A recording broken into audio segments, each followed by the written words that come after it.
We step into the world of big dreams, big moves, and big money. It's the Big Cheese Miami Recruiting and NIL Report with Manny Navarro. After 40 years, the Big Cheese remains dedicated to serving the finest Italian dinners, pizza, pasta, subs, and salads. All of their pasta is imported from Italy and cooked fresh every day. Visit BigCheeseMiami.com. Now, let's find out who's the Big Cheese the Miami Hurricanes are working on with insider Manny Navarro. All right. We are back, and we've got our BigCheeseMiami.com NIL and recruiting report. And remember, the holiday platters are out. It is the holiday season, so if you're looking to treat your friends, your employees, your customers, whatever it is, they can make any dish a party platter for you with meat sauce, tomato sauce, Alfredo sauce, or pink sauce. Please reach out to the great folks at the Big Cheese, 305-662-6855, or go treat yourself, man, to some great pastas, fresh pasta shipped from Italy and cooked fresh daily, and those garlic rolls are to die for. BigCheeseMiami.com. All righty. Let's get to the Big Cheese stuff going on right now. All right, who is Miami targeting in the transfer portal right now? Mr. Manny Navarro. And who does Miami need as in help too at the same time? Well, I certainly think they could use help all over the field. And if you've studied Mario the last couple years, he will sign more, a dozen or more transfers every single year. I think he had 16 last year. 11 of those guys ended up becoming starters for the program. So I fully expect Miami to be very busy. For those of you scoring at home and wondering, well, who have they already dumped, right? Like who's out the door? Let's start with that, because everybody always says, Manny, who did they lose? They've lost 5 guys so far to the portal. None of them were starters. Chris Johnson Jr. is kind of the biggest name because he was a really fast, explosive running back. Again, crowded wide receiver room. So you're fine with that. You got Robert Stafford, Robbie Washington, 2 cornerbacks who didn't see the field. Washington was a converted corner. He's gonna play wide receiver wherever he goes next. You had Antonio Tripp, who was the 15th offensive lineman. Reese Poffenbarger, the quarterback who they signed a year ago from Albany, didn't play at all. Those are the guys that are gone so far. I expect more will enter, which will create more room and needs in other places. But when you start looking at who Miami has lined up for early visits, and again, I want to remind the listeners, the transfer portal opened officially on Monday, doesn't close until December 28th. You have a 20-day window. And then on top of that, if your team plays in the college football playoffs past December 28th, you have 5 days post the end of your season, meaning you lose in the playoffs, semifinals, quarterfinals, whatever it is. You have 5 days after that to still put your name in the portal. So this process is going to be a long time, okay? So maybe not a bunch of exciting names right now for Miami, but names nonetheless. Let's start with Arizona cornerback Emmanuel Carnley, former 3-star recruit, 3 years of eligibility left, a freshman, 6'3", 184 pounds, long, lanky cornerback. Started 6 games this past season for an Arizona team that was not very good, but a guy that has a lot of upside. Ole Miss wants him. That's where he's visiting first. He's visiting Miami next, and then he's got Michigan afterward. That is a guy, I think, when you think about the cornerback position and where Miami struggled this season, 6'3", 184, 3 years of eligibility left. That's a lot of value right there. Yeah, and that's what I think. If you're Mario, you need to go get some tested guys. You need to go get some guys that have proven. That was the beauty of the Cam Ward transfer. You already knew what he was, and so now when you got him, it was an easy transfer, and it really helped you out, in many ways. You've got to go get yourself a couple of experienced corners, man, for this team, big time for next year. God, you need that badly. You do, and I would say safety as well. You have to go out there and find some guys that can play that position. One of them that's not necessarily linked to Miami, but certainly on the radar. And by the way, I'm keeping track. Me and about 3 other writers are in charge of all of the transfer portal stuff for The Athletic now. So I am on top of who all of these elite guys are this year. I don't just worry about Miami guys. But one guy that I would really love for them to go after is Dylan Thieneman from Purdue. a guy who was a freshman of the year in the Big Ten 2 years ago, 24 career starts. Look, he's probably going to end up at Michigan or Ohio State or one of those type of schools out there in the Midwest and stay out there. But that's the kind of guy that you look at and you say, who could Miami get to solve all of their safety issues? That guy, for sure. One of the top position players overall that's available right now in the portal. All right, another position in need, that we can jump into, wide receiver.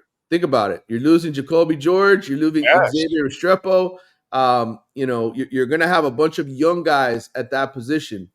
We talked about FIU in the previous segment. Well, guess who Miami's after? They're after FIU's Eric Rivers, who finished 5th in the country last season in receiving yardage, 62 catches, 1,172 yards, 12 touchdowns. He actually had more receiving yards than Travis Hunter. Okay, this guy put up huge numbers.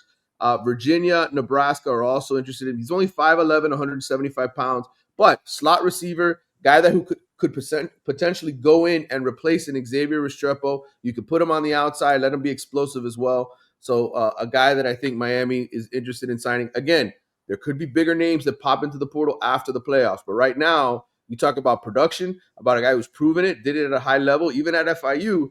You would take a guy with that kind of experience to help your receiver room. Yeah, but he's a short receiver. Mike McDaniel may want him too. That's true. That's true. I'm just saying. I mean, he likes his Oompa Loompas. He looks at him, he goes 5'11". Wow, we could play jump ball with that guy on our team. Let's go. All right, here's another guy who's a little less productive. Also comes from the G5 ranks, at least his history is, but he was all conference before when he was at Liberty. CJ Daniels from LSU, 6'2", 205 pounds, kind of a one year thing with him. 30 career starts, had 42 catches for 480 yards last year at LSU. Not huge numbers, but when he was at Liberty, he produced better, over 1,000 yards in 2023. All second team All Conference USA guy, Georgia Tech, Auburn, Georgia, Ole Miss, all interested in him. He's supposed to be in here this weekend as well. So I would say for right now, in terms of guys to keep an eye on, those three will be here this weekend. You have more that I can go over in a bit, but those are the three big names right now going into this weekend. Okay, all right, good stuff there, man. I mean, they're going to need that. I mean, these are big time need positions, for them. So obviously, and with the running back, do you go for a running back also because you still don't know if you're going to lose what's it called Damian Martinez, Martinez, but you already lost the other kid, right? What is it? Allen? What was it? The speed kid? What's his name? Not Allen. AJ Allen was the one who left. It was Allen, right? Yes, Allen. AJ Allen is one of the guys who has gone. Yes, for sure. I mean that's a position that you worry about, right? You think, do we need to add a fifth, a fourth, or sort of another veteran guy, especially if there's injuries? I know that they like the freshman that they just signed, Jared Pringle, super fast, super speedy. You got Jordan Lyle back. You've got Mark Fletcher back.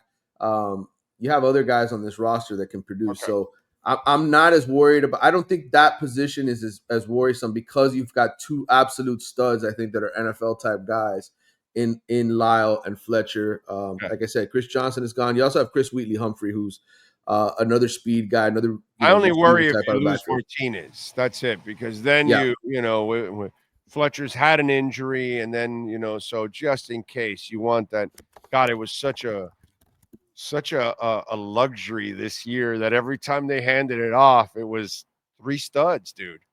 3 studs. Yeah.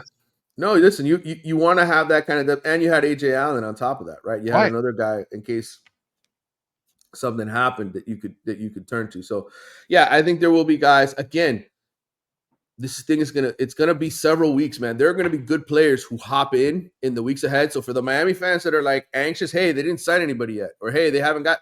It's like, dude, there's guys that I'm sure they've had conversations with that said, hey, when this playoff run ends, I'm going to jump in the portal. They got Cam Ward late, didn't they? They got Cam Ward in mid-January. People forget that, but that's the way this thing is. And all that matters ultimately is that you get your name in the portal in the time frame. So everybody who's not in the playoff, okay, has until the 28th to do that. everybody who is in the playoff has 5 days after their team is eliminated to still enter.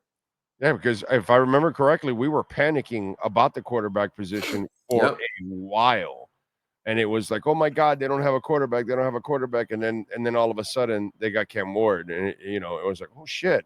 Okay. And it was like a blessing to get a guy like that late in the Mhm. whole process. So Yep. it's again, we're going to have patience for everything, for the players and possibly for a new defensive coordinator too at the same time. By the way, could Jason Taylor get elevated as defensive coordinator? I don't know. That's a good question. I think it just sort of depends on how much confidence Mario has on him being ready to be a play caller and to set up the whole game plan. Certainly, he loves the way Jason recruits and the job he did getting some really super elite defensive linemen to sign the last couple years. He's done his job on that end of it. But I don't know. I don't know where Mario's head is at, and ultimately, I still believe in my heart that whenever the day Jason Taylor gets the call from the Dolphins or somebody else to go coach professionally, that might be easier than that lifestyle of coaching in college and having to recruit and be on the road and all that kind of stuff.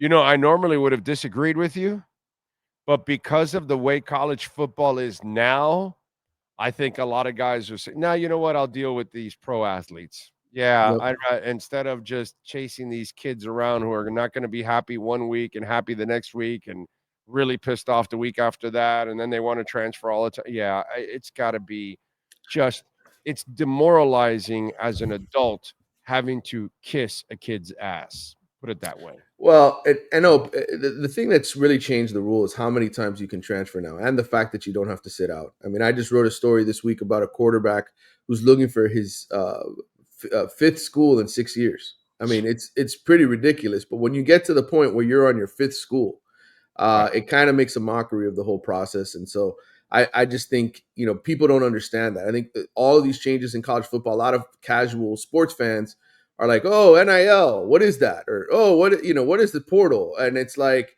it's free agency. And just imagine pro sports with 1-year contracts. Everybody's on a 1-year contract. Right. Just Yeah. imagine what that's like. The Yeah. chaos of what it would be like to run a team every single year where you have to convince your players to come back. It's that kid that's transferred like 5 times now. It's the equivalent of that person, your family member, a friend that's been married 3, 4 times, and you're like, "Hey, dude, you may want to give up on this. You may want to look in the mirror. It's you keep blaming the spouses, but you might be the issue here, buddy. You know what I'm saying? So, Yeah. yeah, transferring 5 times. Yeah, that's like that kid, isn't it receiver or corner or something? Didn't we get back some kid now that was all over the place too, and he was in headlines all over?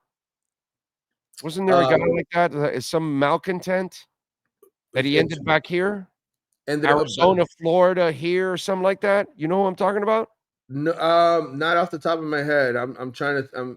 I don't know if you're talking about the 9th-year guy that Miami had, Cam McCormick, who No, was no, at no, no. I'm Oregon. talking Yeah. about a problem child that it was a quarterback. Was it a quarterback? Florida, Arizona, and then came, but wasn't Oh, he? Jaden Rashada. Jaden Rashada. I got you. Yeah. Yeah, Yes, he's at. was that Yeah, kid coming back here? Well, he was at no, he was at Georgia most recently. I think he's still there right now. But he started off committed to Florida, then Miami, went back to Florida, signed with Florida, went to Arizona, home to Right, Arizona State actually, that's the one, and right? then now is at Georgia. So yes, that I mean that's and the guy hasn't even played yet, by the way. I Jaden know, Rashada. Yeah. right, right. That's the clown that I thought he was here or something back there somewhere sitting there or something. Okay, Yeah. God, yeah, that's crazy. Those are the kind of kids you want to stay away from because man, and if I get it, bro. I get why the guy left UCLA to go to Wisconsin or Michigan No, or Ohio State. Yeah. Ohio State or Chip whatever, Kelly left. Yeah. and Yeah. we just saw this guy leave Gus UCF to go to Florida Gus State. Malzahn. Yeah. Exactly. It's too much, bro. What are you gonna say? But then you got Bill Belichick saying, I can do it. Yeah, I don't know. What did Saban tell him that still convinced him that he could do it? I don't get that. I don't understand that one. That's the story I want to read. I want to hear what Nick Saban had to say about all this, because Saban left, obviously, college, left the pros for college because of he hated, dealing with the money and dealing with the whole NFL aspect, and then now essentially left college because the same reason. So I don't know. I wonder what advice Saban gave him, because unless I don't. Belichick is really doing it for his kid, and then right. if you're doing it for blood, well then, hey man, we can all understand that. Right. Right. That's I do anything for my daughter, right? So that it is what it is. So I get it. I totally get it. Follow him on Twitter at Manny_Navarro, and make sure you subscribe to The Athletic. What do you got going on in The Athletic, sir? Well, we just put out our list of top 30 quarterbacks in the transfer portal. That we produced that this morning. I had a huge roundup on sort of what's happened over the first 72 hours in the transfer portal as well. I'm glad you and I were able to talk Hurricanes, because I haven't been able to talk Hurricanes yet in terms of what they were doing. I haven't been able to put out any of that stuff because I'm so bogged down with all the national stuff and what's happening across the country. But again, nothing's really happened with Miami yet. They're beginning to host guys, and I'm sure I will have a write-up on Miami at some point. It's just overwhelming, the amount. There's over 1,400 kids right now in the portal. Oh, and I've got a database with backgrounds and all kinds of stuff with all of these kids' names, charting it all. And so if you want some good coverage of the portal, come to The Athletic. You got it. There you go. Follow him on Twitter at Manny_Navarro. Manny, have a fantastic weekend, my brother. We will catch up on Tuesday, my friend. Thank you, sir. All right, man. Good talking. You got it. The great Manny Navarro. And of course, visit our friends at BigCheeseMiami.com. Go there personally, man. 8080 Southwest 67th Avenue. The food is so freaking delicious. They've been around for 40 years, dominant. When a restaurant's around for 40 years, it's because they do it right. And that's why when you go in there, the employees have been around for 10, 15, 25 years. It is crazy because it's like a family, and you'll feel like it when you walk in. BigCheeseMiami.com. You've been listening to the Big Cheese Miami Recruiting and NIL Report with Manny Navarro. At the Big Cheese Miami, they continue to purchase the same high-quality ingredients that the most expensive Italian restaurants use. The difference is they serve large portions at a family price. Visit the Big Cheese at 8080 Southwest 67th Avenue in Miami. Call 305-662-6855 or go to thebigcheesemiami.com. Go Canes!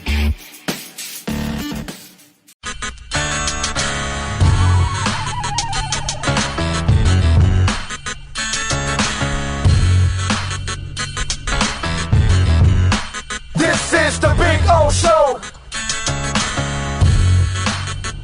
This is the Big O Show.